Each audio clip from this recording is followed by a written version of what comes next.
Bonjour à tous. Donc, comme vous l'a dit Christian, pourquoi est-ce qu'on vous présente ELISA aujourd'hui et pas avant ou pas plus tard? Tout simplement parce qu'on estime que ELISA aujourd'hui est prêt. C'est-à-dire que c'est un procédé qui est en étude depuis 2011 par là. Christian Hale, notre fondateur, qui est toujours le président de la société, qui est toujours en action, qui est toujours activement proposeur d'idées, travaille là-dessus depuis 2011 parce qu'il ressentait une frustration avec le gauche-droite en concert. On va voir les limites de tout ça. Et donc il a réfléchi depuis 2011 à comment on pourrait améliorer les choses.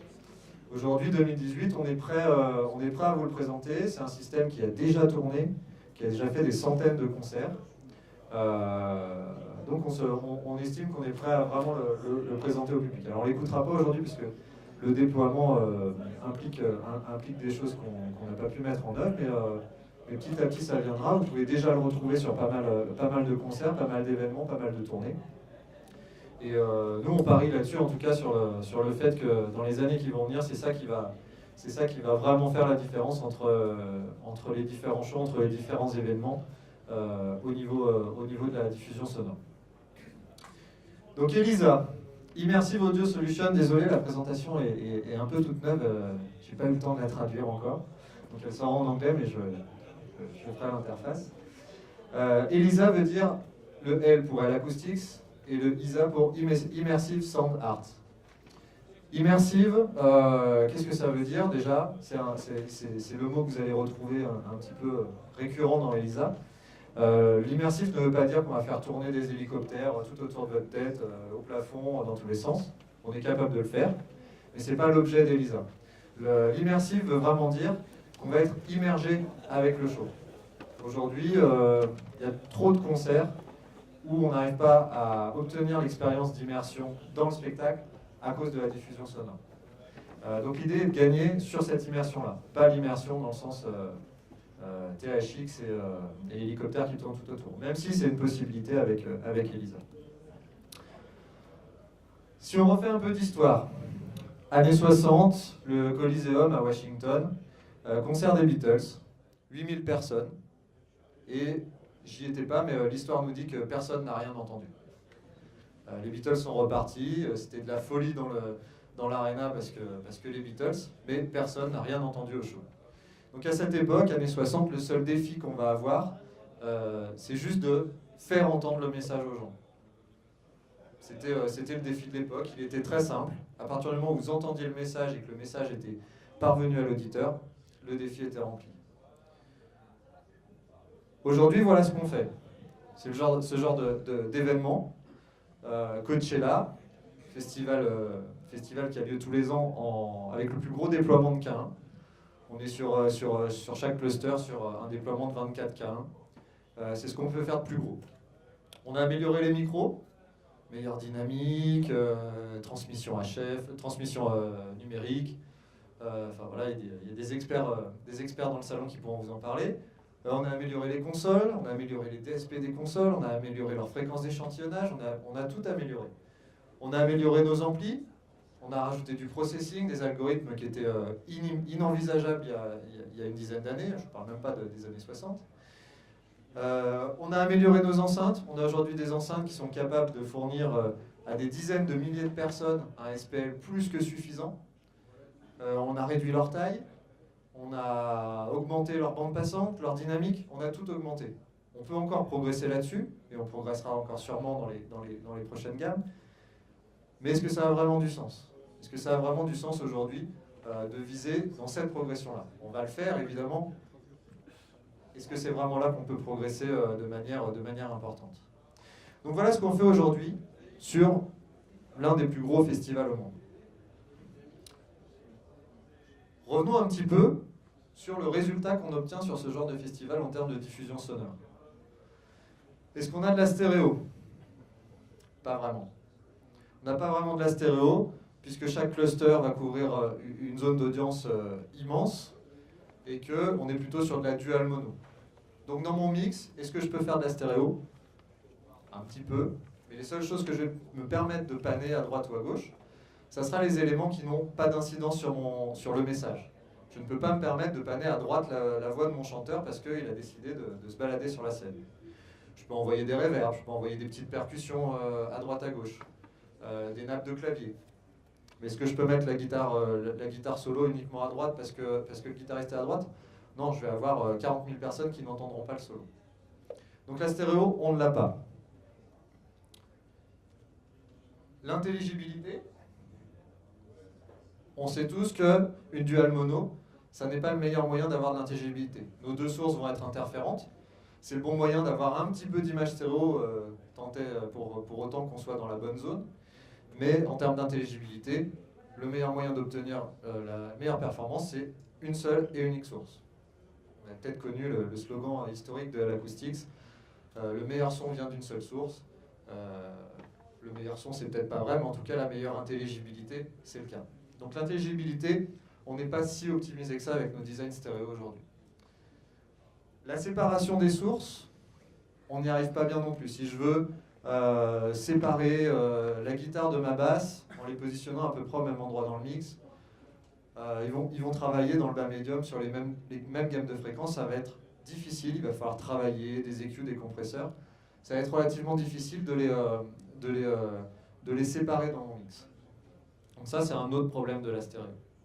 La localisation, même chose. Si je veux, je suis à ma console de mixage, je veux positionner clairement le guitariste ici. Je vais peut-être y arriver pour ma position, mais celui qui est 10 mètres plus loin, pour lui, c'est foutu. La source est partie complètement à gauche. La fusion avec ce que je vois, bah, du coup, elle n'y est pas non plus, puisque je vois quelqu'un ici et je l'entends là-bas ou de l'autre côté. L'immersion, est-ce qu'avec ce système, j'arrive à être immergé dans mon spectacle? Vous voyez le déploiement vidéo qui est présent sur ce festival. Là, on est dans l'immersion. Côté vidéo, il n'y a pas de problème. On a une image qui prend tout notre champ visuel. Pour autant, on est toujours sur 2 clusters pour la diffusion audio. Donc en termes d'immersion, c'est quand même pas... on n'a pas progressé en même temps que la vidéo, il faut le reconnaître. Donc qu'est-ce qu'on peut faire? Parce que globalement, aujourd'hui, on n'a pas trop d'autres solutions que la stéréo. C'est pour ça qu'on a fait Elisa, dans sa version Elisa Live. Vous verrez qu'on a une autre version de Elisa qui est plutôt orientée sur la créativité, la pure diffusion sphérique à 360 degrés. Là, on va pouvoir faire tourner des hélicoptères, ça peut éventuellement avoir du sens. Mais en tout cas, l'aspect premier de Elisa, c'est Elisa Live. Le constat de départ, c'est on a une zone sur scène, une performing zone, comme c'est écrit, un ingénieur du son qui lui est bien placé, mais on a aussi une audience qui est vaste, qui est large, et qui aspire à avoir le meilleur mix possible, la meilleure cohérence avec ce que l'ingénieur du son a pu vouloir lui donner. La promesse d'Elisa, ce qu'on est capable de réaliser avec un système Elisa. En termes d'immersion, on va élargir grandement le panorama par rapport à une stéréo. Aujourd'hui, avec une stéréo, on est obligé d'ouvrir pour échapper le cadre, ça d'accord? Mais on ne peut pas aller trop loin, sinon on va manquer de couverture au centre. Il va falloir rajouter des sources, on va re-rentrer dans des zones interférentielles et on va retomber dans les problèmes qu'on essayait d'éviter au départ. Donc on va pouvoir, avec Elisa, élargir grandement le panorama sonore. Dans panorama, pensez juste au pan actuel de la console. On va pouvoir augmenter encore la possibilité de cet outil-là. L'enveloppement de l'auditeur, ça on va pouvoir également de la même manière l'augmenter. Et quelque chose qui nous tient autant à cœur que l'immersion, en tout cas qui va avec l'immersion au sens où on l'entend, c'est l'hyperréalisme. L'hyperréalisme, ça veut dire qu'on va avoir une résolution spatiale, c'est-à-dire une capacité de positionner les sources qui va être quasiment infinie. Si on respecte tous les critères de Elisa, on va avoir une possibilité de positionner exactement la source là où on veut. On va également, même si ce n'est pas le but premier, améliorer la couverture. L'homogénéité de la couverture va être améliorée avec un design Elisa. Je vous montrerai quelques exemples.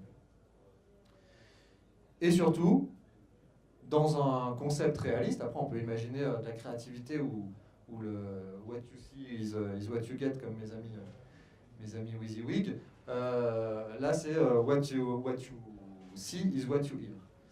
Ce que vous voyez et ce que vous entendez au même endroit. Sur un orchestre symphonique, c'est insupportable d'avoir, si on est placé un peu à court, d'entendre le violon ici, encore plus loin que la scène, et de le voir complètement à l'opposé. C'est juste insupportable. Donc ça, typiquement sur un orchestre symphonique, ça va être un gros bénéfice. Et enfin, séparer les sources, tout simplement. On va avoir une plus grande facilité. Si je suis capable d'entendre quelque chose ici et quelque chose ici, juste à côté, je vais naturellement pouvoir les séparer, sans avoir besoin de travailler des EQ, des compresseurs, un long process de travail pour améliorer mon mix. En quoi consiste l'écosystème ELISA? Pour arriver à ce résultat-là, on a plusieurs solutions. Soit on n'est pas trop regardant, on accepte que le résultat soit pas si bon que ça. On va faire un petit peu de spatialisation, on va avoir la capacité d'envoyer à peu près une source là-bas ou à peu près derrière. Soit on veut vraiment un résultat digne de nos espérances. Dans ce cas-là, il faut rentrer dans un écosystème complet. C'est-à-dire qu'on ne peut pas se permettre de dire mettez des sources un petit peu où vous voulez, on a un processeur qui va globalement vous permettre de les envoyer et ça va bien se passer. Ça ne fonctionne pas. Ça existe depuis 20 ans, 30 ans, 40 ans avec les Pink Floyd. On n'arrive pas à un résultat satisfaisant. L'approche système complète. On va avoir des outils de mixage, des outils de design. On a modifié notre logiciel SoundVision, que vous connaissez peut-être dans sa version standard. On l'a modifié pour avoir des critères ELISA à l'intérieur de SoundVision. Pour l'instant, vous ne l'avez pas encore dans la version disponible sur notre site, mais ça va venir. Donc aujourd'hui, les designs ELISA sont faits grâce à nos outils de simulation comme SoundVision. Le tuning et le monitoring. Quel est notre système? Ça, c'est des outils qui existent déjà. On a tout ce qu'il faut pour le faire. Des processeurs amplifiés, des contrôleurs amplifiés, le processing, tout ce qu'il faut pour calibrer un système. Et évidemment, les enceintes de notre gamme que vous connaissez, qui sont reconnues largement par le marché. C'est cet écosystème complet qui va nous permettre d'obtenir les résultats qu'on souhaite. Donc ne vous laissez pas, faites ce que vous voulez, mais nous on ne se laisse pas séduire par la facilité de dire mettons des sources un petit peu partout tout autour, on va faire du gain, du délai entre tout ça et puis ça va bien se passer. Ça ne nous suffit pas. Donc les principes de design qu'il va falloir respecter pour arriver à cette qualité-là. En stéréo, vous avez ce genre de diffusion, très classique. Un gauche-droite, un cluster central pour venir déboucher les premiers rangs, du front field, du side field, voilà, pour compléter les zones un petit peu difficiles à couvrir. Ça, c'est le design stéréo standard. Pour un équivalent ELISA, on va déployer ce type de système-là. Donc le gauche-droite a disparu, au profit d'un plus grand nombre de clusters au sein du cadre de scène, mais de plus petite taille, puisqu'on va pouvoir partager leur énergie et que le processeur va faire le travail pour que tout ce rendement soit constructif et que l'énergie de tous ces petits clusters arrive à un équivalent de 2 grosses lignes gauche-droite. On va rajouter éventuellement des extensions, on y reviendra sur tout ça, et des petits compléments de couverture, évidemment. S'il reste des zones qui ne sont pas couvertes par ELISA, notre premier travail, c'est quand même de faire entendre le message au public. Souvenez-vous des Beatles. Démonstration réelle, Santa Barbara Bowl, jauge 5000 à peu près. Un lieu extérieur assez compliqué, les conditions climatiques de la Californie sont assez exigeantes. Le lieu est équipé en stéréo depuis des années avec un gros système K2. Pour le concert d'Odessa, il y a eu un système ELISA qui a été installé. Il y a eu même plusieurs fois des systèmes ELISA qui ont été installés sur plusieurs designs différents en fonction des programmations. Si on regarde SoundVision et si on regarde la liste de matériel, on passe de 2 x 12 K2 à 3 x 8 K2, donc le même nombre de K2. On n'a pas plus d'enceintes K2 sur le gros gauche-droite que sur le ELISA. On va rajouter par contre pour ELISA, qui n'existe pas dans un design stéréo, 2 clusters de 12 carats et 2 clusters de 8 carats. Plus on va s'écarter dans le panorama, moins on va avoir besoin d'une grosse ressource énergétique. Les sources type grosse caisse, basse et gros rendement dans le grave étant dans les mix de toute façon plutôt centrés. En termes de sub, le dispositif de sub centré en cluster central nous donne beaucoup plus de cohérence avec l'ensemble du système, donc un bien meilleur rendement, pas d'interférence dans la bande passante des subs, et du coup on peut réduire, réduire le nombre de subs par rapport à un dispositif gauche-droite. Donc là-dessus on va gagner en termes de nombre d'enceintes à déployer. Les compléments, front fill, side fill, eux n'ont pas de raison de changer, c'est les zones qui sont compliquées à couvrir par un système accroché, qui sont couvertes par ces enceintes-là, donc elles sont, le complément est identique. Si je regarde les résultats obtenus dans SunVision avec les critères ELISA, je vais obtenir ça. La zone verte, c'est la zone où on peut espérer, vert clair, c'est la zone où on peut espérer avoir de la stéréo. Ou plutôt, c'est la zone où on est à peu près assuré d'avoir de la stéréo. Sur un design classique, c'est la bande très étroite qui en gros va du centre avant à la régie et qui se termine au fond de l'audience. En ELISA, cette zone-là prend quasiment toute l'audience à l'exception des petites zones avant qui ne peuvent pas être couvertes par un système accroché. La zone vert foncé représente la zone où on peut espérer avoir une image sonore si quelque chose est vraiment panoramiqué à droite ou à gauche, en stéréo. En revanche, si la source est centrée, typiquement la voix lead, elle sera complètement sur le cluster de gauche, entendue complètement sur le cluster de gauche ou entendue complètement sur le cluster de droite dans cette zone vert foncé. Et la zone jaune, c'est la zone où chaque cluster couvre une zone, mais l'autre cluster ne couvre pas cette zone. Typiquement, si je suis là, je suis couvert uniquement par le cluster jardin et je n'entends pas le cluster de cours. Donc si une source est envoyée uniquement dans le cluster, dans le cluster droit, panoramique uniquement dans le cluster droit, il y a toute une partie de l'audience qui n'entendra pas cette source, qui sera complètement perdue dans le mix. Ici, vous voyez les critères ELISA qui nous permettent de visualiser assez rapidement la qualité de notre design ELISA. Une autre vue, et les critères ELISA, les voici. Donc le petit radar, alors vous voyez que ces critères ELISA sont assez restrictifs. On a beau faire un beau déploiement ELISA qui fonctionne déjà plutôt bien, le radar ne nous donne pas des bons scores sur tous les aspects. Typiquement là, l'aspect numéro 7 d'immersion, alors on est quand même passé de 5% à 22%, on a déjà bien amélioré les choses, mais on voit qu'on n'est encore pas optimal. Pourquoi est-ce qu'on n'est pas optimal? Parce que la configuration du Santa Barbara Ball est complètement dans la profondeur, assez étroite, audience assez étroite, mais très profonde. Et du coup, forcément, en termes d'immersion, si on voulait avoir une note parfaite, il faudrait élargir énormément avec des clusters encore et encore à l'extérieur. Et du coup, dans cette config-là, ça n'est pas possible. Mais nos outils nous le disent. Voilà, en termes d'immersion, d'élargissement du panorama, ça ne sera pas la meilleure note. Par contre, sur tous les autres aspects, SPL max, on gagne 4 dB, distribution, on gagne 2 dB, quasiment 1 dB et demi. En termes d'alignement temporel, on passe de 54%, ce qui est plutôt raisonnable et plutôt un bon score en stéréo, à 91%, c'est-à-dire avec quasiment aucune zone problématique en termes d'alignement temporel.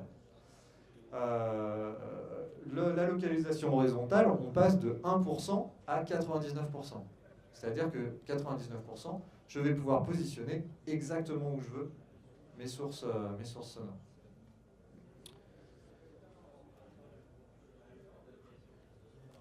En termes d'implémentation, si je regarde ma scène et mon audience, je vais avoir besoin d'un système frontal. Le système frontal est composé d'au moins 5 clusters. Pourquoi 5 clusters minimum? On est parti du principe qu'il nous fallait un cluster central, assez logiquement. Il y a tellement de sources qui sont au centre qu'on voulait un cluster central. 3 clusters, c'est du LCR, ça existe déjà, vous n'avez pas besoin d'ELISA pour faire ça. Donc on commence à 5 clusters, tout simplement. 5 clusters étant le minimum. Si la scène était très très large, on va passer à 7, à 9, à 11, etc. SunVision étant l'outil qui va nous permettre de dire, avec 5 clusters, tu as des bons résultats, c'est suffisant, ou ta scène étant trop large, il va plutôt falloir 7 ou 9 clusters. On va avoir, en addition de tout ça, des extensions, c'est-à-dire des clusters qui vont se retrouver plus loin que le cadre de scène, c'est-à-dire plus loin que ce qu'on ferait en stéréo. C'est ces clusters-là qui vont permettre d'améliorer les résultats en termes d'immersion. On va ensuite pouvoir rajouter des systèmes subwoofers qu'on va privilégier en configuration centrale mono, tout simplement pour améliorer la cohérence du cluster de sub avec l'ensemble des clusters qui seront déployés. Et si besoin pour le spectacle, encore une fois, ça n'est pas la priorité d'Elisa Live, mais c'est vraiment une option qui reste disponible. On va pouvoir travailler avec du surround, de l'élévation, et ensuite, pour les zones qui restent à couvrir, des petits compléments qu'on va essayer de garder au minimum interférent avec la zone qu'on va appeler la zone ELISA pour pouvoir garder le maximum de cohérence dans notre zone ELISA. À partir de ça, on va pouvoir certifier des designs. Un design qui a de mauvaises notes, ben, on sait qu'on n'aura pas de bons résultats en ELISA. Donc on va pouvoir garantir un SPL max suffisant en fonction de la programmation, une distribution suffisante, une intégrité temporelle, c'est-à-dire une cohérence temporelle.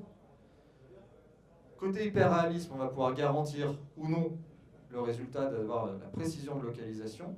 La précision horizontale, la précision verticale, on va la regarder aussi. C'est pas tout d'accrocher des clusters. Si tout a l'air de venir du ciel, c'est pas intéressant. Et en termes d'immersion, on va pouvoir élargir le panorama. Donc SoundVision, vous voyez ici un peu plus en détail les critères qui correspondent à ELISA. Une petite étude de cas, on rentre un petit peu plus dans le détail du Santa Barbara Bowl.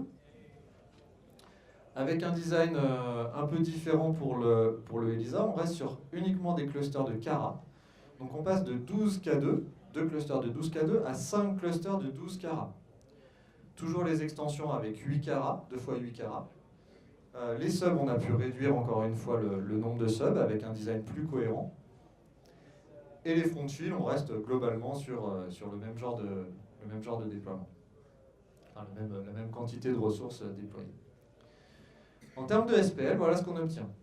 Le design classique va nous donner un SPL à 106 dBA avec une distribution de 10 dB. Ce qui pour ce genre de lieu, et pour d'autres lieux plus petits, ça ne serait pas très bien, pas très bon, de mauvais résultats, mais pour ce genre de lieu très étendu, on est plutôt sur de bons résultats. En ELISA, on va arriver à un SPL max. Alors on est passé en Cara, vous pourriez vous dire, on est passé en Cara, on va avoir beaucoup moins de SPL qu'avec le K2. Non, c'est pas vrai. En passant en Cara, mais en mutualisant l'énergie de tous les clusters, on va arriver à 108.4 dBA de SPL max et une distribution qui a été grandement améliorée. On a gagné plus de 3 dB d'homogénéité, ce qui est juste énorme. Et on passe à quelque chose à 7 dB qui est hyper qualitatif en termes de distribution pour ce genre d'audience. Donc voilà pour le SPL. Et pour les critères ELISA, on les a déjà un petit peu vus tout à l'heure avec un autre type de design ELISA, mais sur celui-là, on constate exactement la même chose. La zone shared, c'est-à-dire partagée par tous les clusters, et alignée temporellement et en termes de niveau, elle est de seulement 15%, c'est-à-dire 15% des gens profitent de la stéréo du mixage gauche-droite. 87% des gens profitent de la spatialisation ELISA, c'est-à-dire quasiment l'intégralité de l'audience. On a très peu de zones qui seront un peu avec une spatialisation dégradée, et le reste de l'audience est clairement la zone où on ne peut pas imaginer faire du ELISA, de la spatialisation, parce que trop proche de la scène. Pour procéder à tout ça, derrière, là, on a fait un beau design, on a un système qui fonctionne, on a un système qui est validé, qui va être capable de reproduire du ELISA.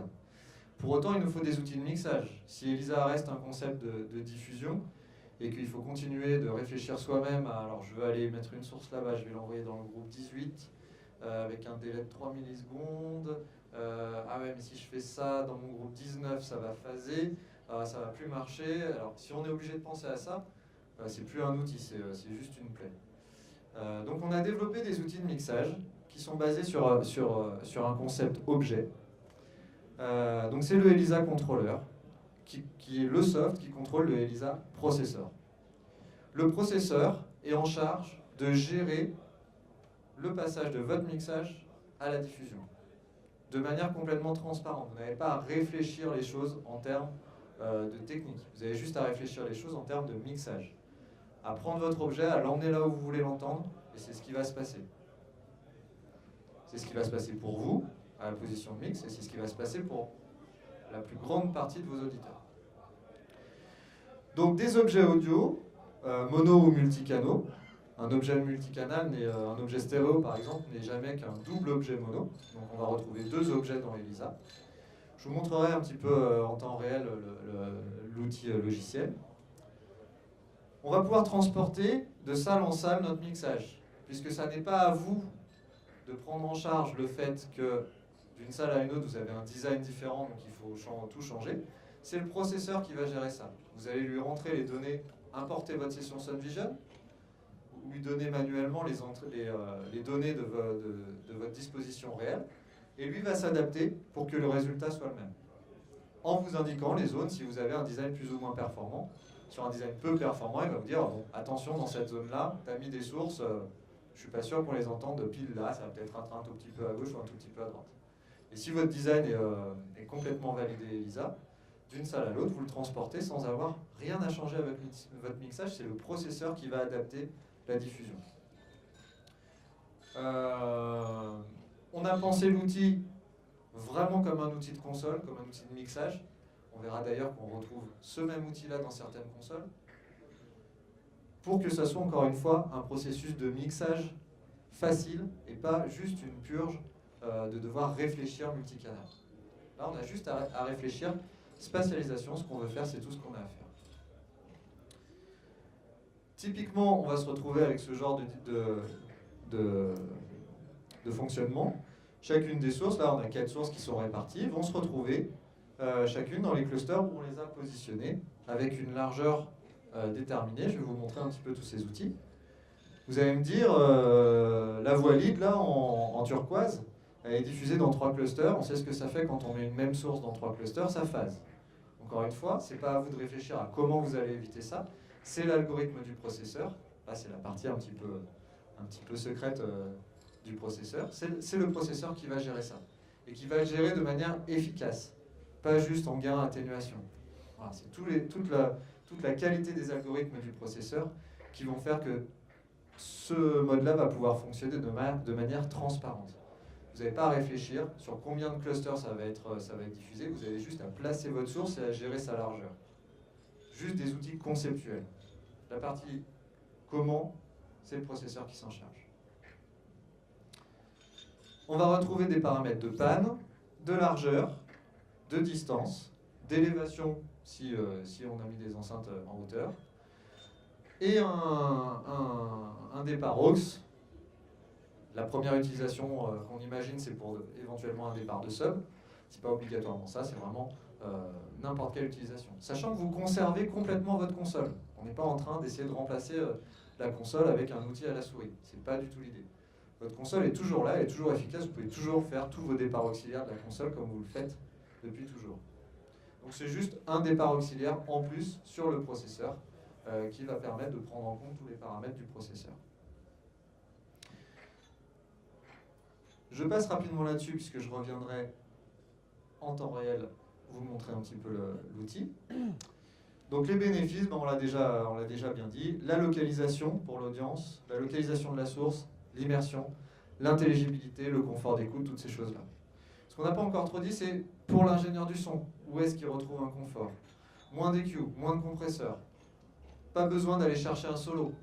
Si le guitariste attaque son solo, en stéréo, il faut aller le chercher. Il faut au fader le chercher de quelques dB pour le ressortir, que tout le monde comprenne bien que c'est le moment du solo de guitare. Si le guitariste il est pas mélangé dans un mix, qu'il est clairement localisé et qu'il attaque son solo, il n'y a pas plus besoin d'aller chercher au fader. Il va ressortir complètement naturellement dans le mix. Donc voilà, on peut de nouveau utiliser le pan sans réfléchir à ce qui va se passer hors de la zone de confort. On peut utiliser le pan. Voilà, on envoie la source où on veut et ça va bien se passer pour tout le monde. Et des nouvelles possibilités créatives. On espère que les mixeurs vont en trouver plein auxquels on n'a même pas pensé. Qu'est-ce qu'on a rajouté comme fonctionnalité dans le processeur ELISA? Un outil de spatialisation type réverbération. Je vous passe tous les modes de temps, longueur, tout ce qui est habituel dans une réverbération. Il y a un point qui est important. C'est ce qui est mentionné ici, c'est la précédence du son direct, quelle que soit la taille de salle choisie dans le moteur de reverb, et quelle que soit la position de notre objet sonore. Dans un système traditionnel, multicanal, multidiffusion, on va mettre plein de petites enceintes tout autour. Si je positionne une source devant et que je positionne ma reverb derrière, si je suis assis au fond de l'audience, je vais entendre la reverb avant le son direct. Et c'est ça qui fait que quand on va au cinéma et qu'on est au dernier rang, s'il y a un gros mix avec beaucoup de surround, c'est juste un mauvais moment à passer. Là, ça ne peut pas arriver. Le processeur va toujours faire en sorte, va toujours gérer le fait que quelle que soit la position de l'objet et quelle que soit la position de l'audience, dans l'audience, le son direct arrive en premier. Okay, donc ça, c'est quelque chose de très spécifique à l'outil de reverb de ELISA. Donc ça, l'outil de reverb. Et on peut aussi faire fonctionner cet outil de ce Room Engine, on peut le faire fonctionner dans une amélioration acoustique, c'est-à-dire améliorer grâce à ce processeur la réverbération d'une salle. Vous faites un concert classique dans une salle de cinéma, il y a peu de chances que ça sonne bien. On va utiliser le système immersif d'ELISA, et notamment les surrounds qui là prendront tout leur sens, pour améliorer, comme si on était dans un lieu différent. Les outils matériels pour ELISA, donc je vous ai parlé du contrôleur et je vais y revenir. Le processeur ELISA. Le processeur ELISA, c'est une grosse boîte noire, des entrées, des sorties, et c'est tout. Tout en MADI, au passage. On a choisi ce format pour se concentrer sur tout le travail qu'il y avait à faire déjà dans le développement du concept de spatialisation ELISA. On s'est évité tous les formats qui demandaient une quelques réflexion ce soir. Le MADI, ça marche, c'est éprouvé, c'est compatible, on est parti là-dessus. Donc trois flux MADI en entrée-sortie du processeur. Ce qui va nous donner la possibilité d'avoir 96 sources, 96 entrées et 64 sorties. Et on réfléchit déjà, et on l'a déjà implémenté dans certaines configurations, mais c'est plus à titre expérimental parce qu'on ne pense pas que le besoin soit réellement là, de mettre en parallèle plusieurs processeurs pour augmenter encore ses capacités. On pense que 96 entrées et 64 sorties, pour de la spatialisation, c'est largement suffisant. Mais si besoin, on peut en mettre plusieurs. Une latence faible de l'ordre de 2 millisecondes, pour ne pas trop impacter. 2 millisecondes, c'est ce que ferait une console globalement, donc on ne vient pas impacter trop fortement la latence pour une façade. Donc ça, c'est le processeur. Donc c'est un peu une boîte noire, il ne vous sert pas à grand chose d'autre que juste connecter vos entrées, connecter vos amplis en sortie. Le ELISA controller, je vais y revenir en détail, mais ce qui est important, c'est que c'est lui qui va faire, comme je vous disais, l'adaptation de votre design réel à votre mixage. Ce n'est pas vous qui devez le faire. Vous n'avez pas besoin de changer votre mixage parce que vous changez de salle ou changez de config ELISA. Et même si vous passez d'une config ELISA à une config stéréo, c'est encore le processeur qui va s'occuper de vous faire le downmix stéréo, qui va vous permettre de, par exemple, pour la tournée de Renault, il y a quelques zéniths en France qui n'étaient pas capables d'accueillir un système ELISA en termes d'accroche. Il n'y en a pas eu beaucoup, mais il y en a eu quelques-uns. Pas besoin de refaire le mix. Il y a juste à utiliser le downmix stéréo du processeur ELISA. Je vais y revenir en détail. Un autre point, donc. Le contrôleur ELISA peut contrôler le processeur ELISA. Un plugin, VST, AX, AU, sous Windows, sous Mac, peu importe la plateforme, avec un Cubase, un Nuendo, un Pro Tools, un Pyramix, n'importe quelle station de ce type-là, vous allez pouvoir mettre des plugins qui vont pouvoir être automatisés, qui vont pouvoir entrer dans un process complet de contrôle de toutes vos sources ELISA. Donc ça, c'était inévitable, on avait besoin de ça. Et la deuxième chose, je vous l'ai dit, c'est un outil de mixage. Donc on ne voulait pas, en tout cas on voulait donner la possibilité au mixeur de ne pas avoir besoin d'aller prendre une souris en main. Le mixage, ça se fait devant une console. S'il faut se retourner et laisser la tête sur un écran, c'est un peu compliqué de rester dans son boulot de mixage. Donc toutes les digico SD, la seule réserve est de mettre à jour le firmware avec la compatibilité ELISA, mais c'est tout ce qu'il y a à faire. Toute la série SD de digico intègre ce qu'on appelle le Desk Link, qui est vraiment un mirroring complet du ELISA controller. Donc on va retrouver, si je change mon pan sur une source de ma console, ça le change automatiquement sur le contrôleur, et on peut utiliser les deux en parallèle, c'est vraiment un mirroring complet. Donc là on peut limite fermer l'écran et n'utiliser que la console. Voilà, c'est juste un module qui va remplacer notre pan. Le pan de la console va être remplacé par le plugin ELISA. Et la dernière, une autre solution pour contrôler les paramètres du processeur ELISA, c'est l'OSC. L'OSC, c'est un protocole open source que vous pouvez programmer de la manière que vous souhaitez, c'est-à-dire faire une interface peu importe laquelle. On a quelqu'un qui est arrivé chez nous il y a 2 ans à peu près, il s'appelle Carlos. Quand il est arrivé, on a un certain nombre à s'est dit, mais on ne comprend pas bien ce qu'il fait, Carlos. Bon, il est dans notre équipe au sein du support technique, mais c'est pas un gars qui faisait du design, il fait plus du côté mixage, on ne comprenait pas trop. Puis un jour, il est arrivé, il nous a fait une démo ELISA, et il a mis des lunettes 3D, des trucs de réalité virtuelle. Il avait une petite caméra Xbox devant lui, et il a commencé à faire plein de choses hallucinantes avec la programmation qu'il avait faite en OSC via la caméra de sa Xbox, donc à bouger des sources comme ça en bougeant les mains, à bouger des choses en utilisant son casque de réalité virtuelle. Tout ça est fait grâce à l'OSC. Donc l'OSC, les seules limites de l'OSC, c'est ce que vous pouvez imaginer faire avec. Donc je ne peux pas vous dire avec l'OSC vous pouvez faire ci, ça, ça. Ça dépend que de vous. Vous pouvez programmer absolument tout et n'importe quoi et contrôler le ELISA controller avec de l'OSC. Le dernier moyen de contrôler le processeur, c'est avec, alors c'est toujours en OSC pour finir, mais c'est avec des systèmes de trackers, soit optiques, plusieurs caméras qui sont disposées qui traquent la position des musiciens, soit EHF avec un petit pocket qui va en permanence scanner la position du musicien. Les informations sont directement retranscrites au contrôleur et la position réelle de votre source est parfaitement suivie sur scène. C'est juste bluffant.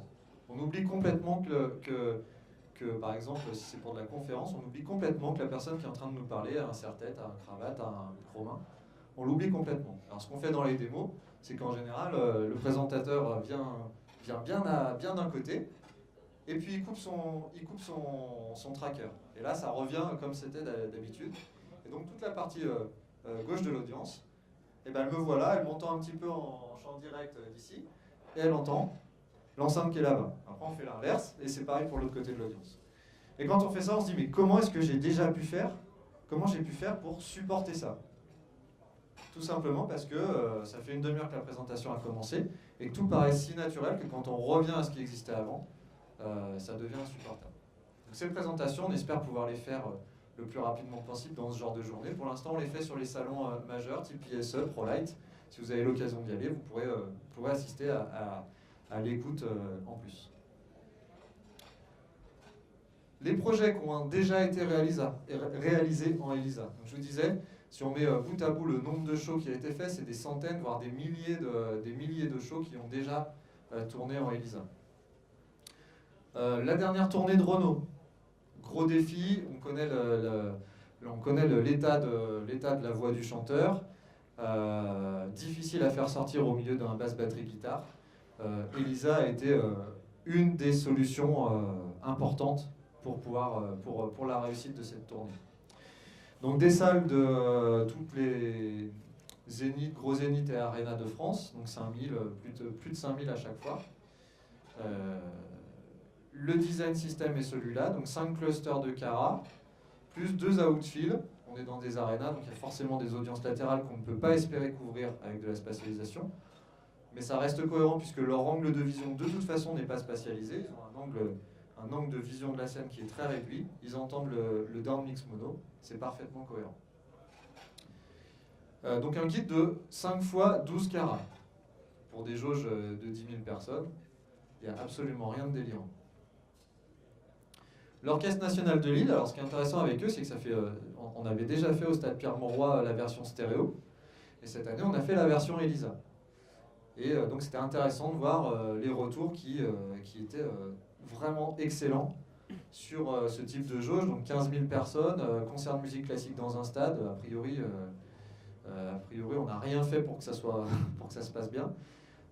Encore une fois, là, avec une diffusion ELISA, ça permet de remettre vraiment la majorité de l'audience dans une diffusion naturelle. La diffusion est celle-ci. Donc une extension, voilà, 5 clusters pour la partie frontale et une extension encore avec un cluster. Et ici, les outfields en K2. Santa Barbara Ball, on en a déjà parlé, donc Odessa, 5000 personnes sur un concert électro. Donc là, on passe sur un design un peu différent qui est avec les 3 clusters centraux qui sont un peu renforcés. Voilà, c'est un modèle déposé de design. Voilà, il y a une licence, pas une licence, un brevet déposé là-dessus.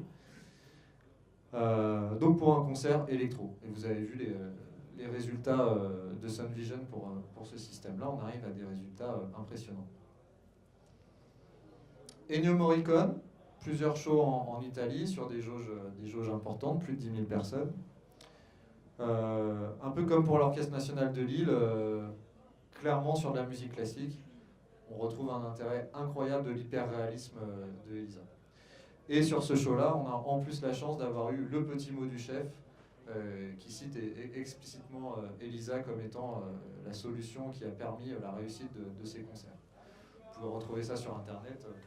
Le petit mot d'Ennio Morricone, ça fait son petit effet. Donc le design un peu semblable à celui qu'on a pu faire pour l'Orchestre de Lille. Voilà. Il y a toujours le point central de sub, une répartition en cara. Et actuellement, enfin je dis actuellement, mais du coup ça a dû se terminer récemment, la tournée de Lord, tournée nord-américaine, des jauges de plusieurs dizaines de milliers de personnes, les plus grosses arénas des États-Unis. Un système ELISA, et là les critiques sont assez unanimes sur...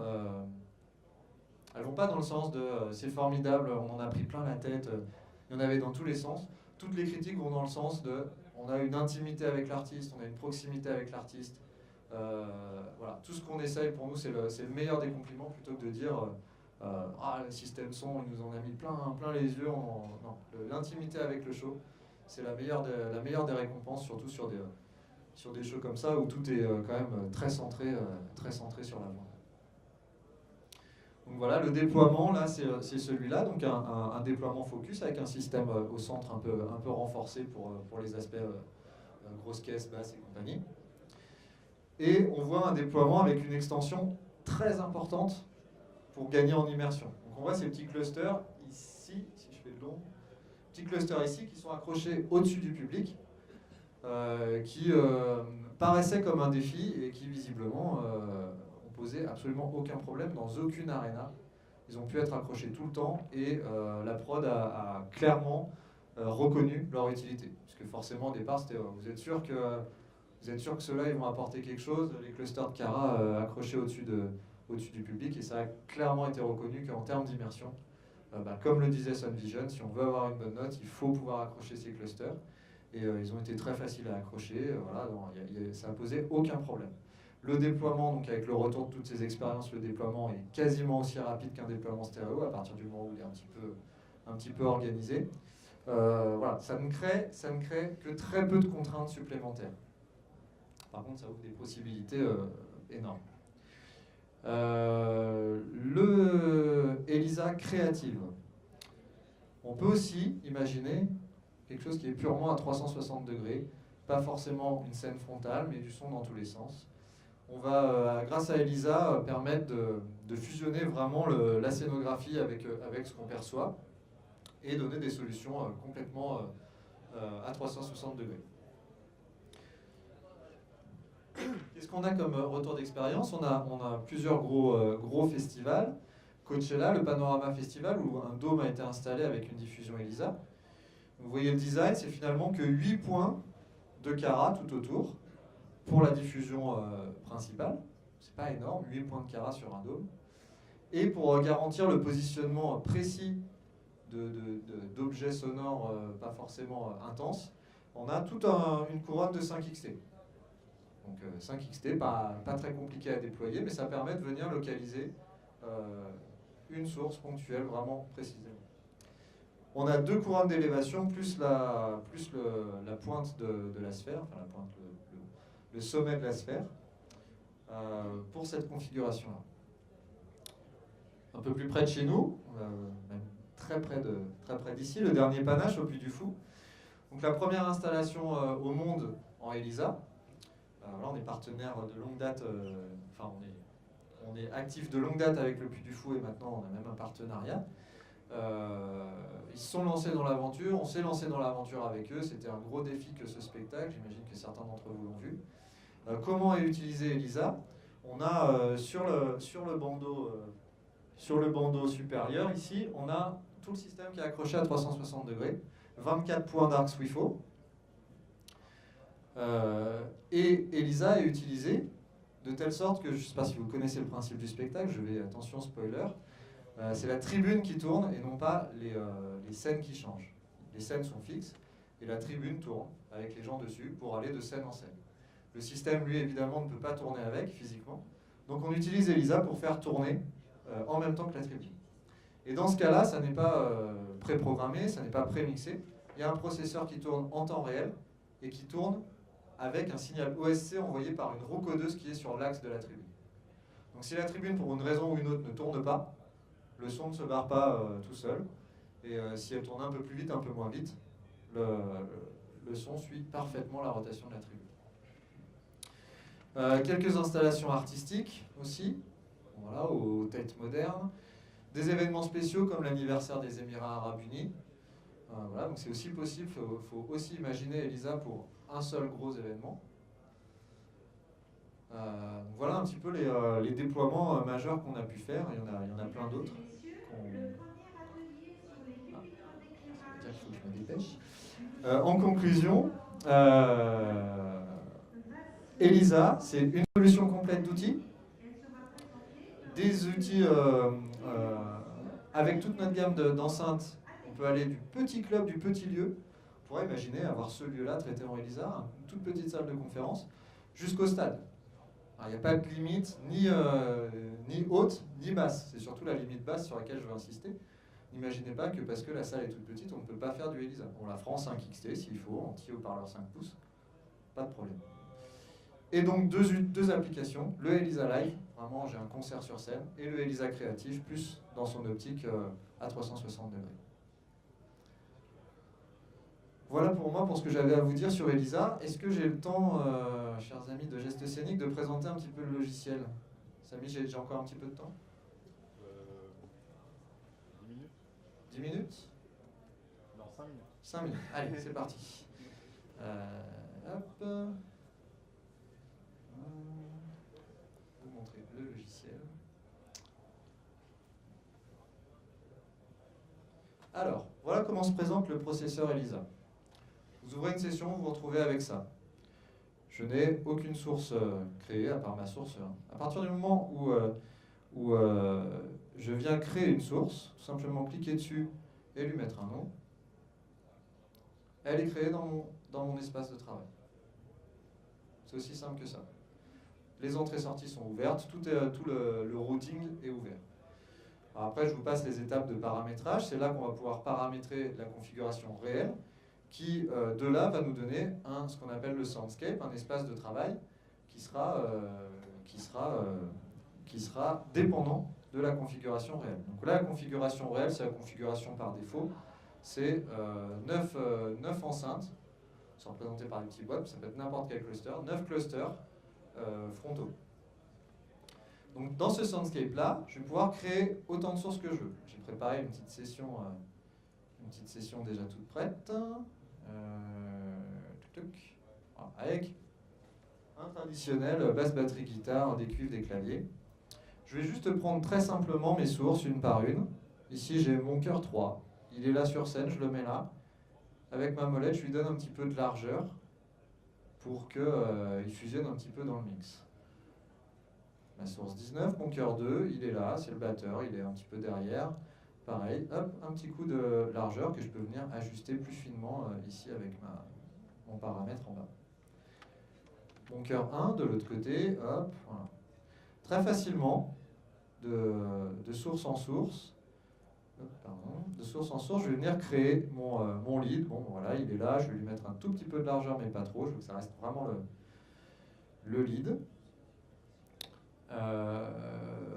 Mes trombones, bon, trombone, ça serait, on viendrait prendre toute la section de cuivre. Je vous montrerai après comment on peut créer un groupe, par exemple. Là, je crée un groupe, c'est mon groupe de cuivre. Hop, bon, j'ai mal tapé le truc. Je viens l'éditer, je viens juste choisir de mettre sax, trompette, trombone dedans. Et je sauve. Je reviens dans mon espace de travail. Bon, là, ils sont tous sélectionnés, mais si je veux les resélectionner, j'ai juste à choisir ma liste de groupes, choisir ça. Et je peux, par exemple, là, je les ai positionnés, mais j'ai pas, plutôt que de faire leur largeur à chacun, globalement, ils vont avoir la même, il n'y a pas de raison. Je viens, hop, faire le groupe entier. Et je peux venir déplacer, hop, ils sont un peu trop près, je vais les éloigner. Voilà dans l'idée de la manière dont on va mixer ça. J'ai une guitare, je viens la mettre à sa position, je lui rajoute de la largeur. Hop, je fais ça rapidement. Un clavier, ça m'intéresse. J'ai mon clavier ici, j'ai mon clavier gauche, mon clavier droite, c'est une source stéréo. Imaginons que mon clavier soit globalement par ici sur ma scène. Je vais prendre mon clavier droit, je vais le mettre là. Je ne fais plus le full pan comme on pourrait faire en stéréo, le full pan gauche-droite. Je viens positionner mon clavier là où il est, en l'élargissant éventuellement un petit peu, et je viens ajuster un petit peu de largeur de source pour fusionner mon gauche et mon droite. Ce qui fait que je vais avoir un clavier qui va être positionné là où il est réellement, mais toujours avec une certaine largeur, ce qui en stéréo est impossible. Si je veux le positionner là, la largeur elle va dépendre complètement de l'endroit où on va se retrouver dans l'audience, et même sa position. Donc si on regarde un petit peu un mix complet, une fois qu'on aurait fini tout ça, hop, je crois que c'est ça, voilà. On a notre mixage complet avec la batterie. J'ai créé quelques groupes. Je peux cliquer dessus dans mon Soundscape, venir chercher ma batterie et me dire ah non, elle est un petit peu trop près, ou il faut que je la décale un petit peu dans ce sens-là, ou que j'élargisse un petit peu plus chacune des sources. Ok, donc le fonctionnement très traditionnel d'une console, des sources, un pan, un groupe batterie, un groupe cuivre, un groupe ce que vous voulez, un groupe cœur, et je gère ça de cette manière dans le processeur. Ensuite, qu'est-ce qu'on va pouvoir faire? On va pouvoir, je vais ouvrir la session finale, on va pouvoir créer des snapshots. Donc typiquement là, un snapshot, j'ai mon début de concert, dans mes snapshots. Je vais commencer mon concert, vous connaissez tous l'effet, un petit peu gros comme effet, mais ça se fait encore, on attaque au noir, hein, toutes les sources sont très loin, on monte tout doucement. Voilà. Par contre, je veux isoler mon lead parce que je veux pas que lui attaque de très très loin, je veux qu'on comprenne bonsoir New York, bonsoir la crèche. Donc je vais isoler mon lead assez simplement, je ne vais pas rentrer en détail dans les moyens, mais je peux choisir comment sont contrôlées mes sources, par snapshot, par OSC, par un plugin. Je peux facilement paramétrer tout ça. Et je peux cliquer sur Fire pour déclencher mon début de concert. Mon lead est isolé, tout le reste de mon mixage vient approcher. J'ai réglé 10 secondes de montée. Voilà, on se met d'accord avec l'ingé lumière et sur 10 secondes on attaque le show. Pareil à la fin, je veux y retourner, hop, on repart dans l'autre sens. C'est un effet très grossier, très, très connu que je vous montre, mais on peut imaginer tout et n'importe quoi en termes d'automation. Et jusqu'à l'automation par plugin, je crois que c'est sur l'ordre que c'est le cas, il y a un Pro Tools dédié uniquement, il n'y a aucun son qui sort du Pro Tools, il est juste dédié à des courbes d'automation de tous les effets. Non, c'est pas sur l'ordre, je ne sais plus sur quel concert c'était. Donc un Pro Tools qui tourne, il n'y a pas un seul fichier son à l'intérieur, c'est juste des courbes d'automation qui vont contrôler ça au timecode, avec un show control complet. Ça s'intègre parfaitement dans la logique de tout ça. Donc voilà, je suis à votre disposition sur le stand à l'acoustique si vous voulez qu'on regarde certaines choses plus en détail, mais je pense que vous aurez compris le fonctionnement basique du processeur et en tout cas le fait que le contrôleur est un outil de mixage archi simple, archi orienté mixeur, qui ne révolutionne pas la manière de faire, mais qui révolutionne par contre le ressenti de l'auditeur. Donc voilà, merci à vous, et puis je me tiens à votre disposition s'il y a des questions. Et au passage, la première conférence et les suivantes sont diffusées sur un système Siva. Voilà, qu'on pourra vous montrer plus en détail avec écoute de musique et compagnie tout à l'heure à 17h. Merci à vous.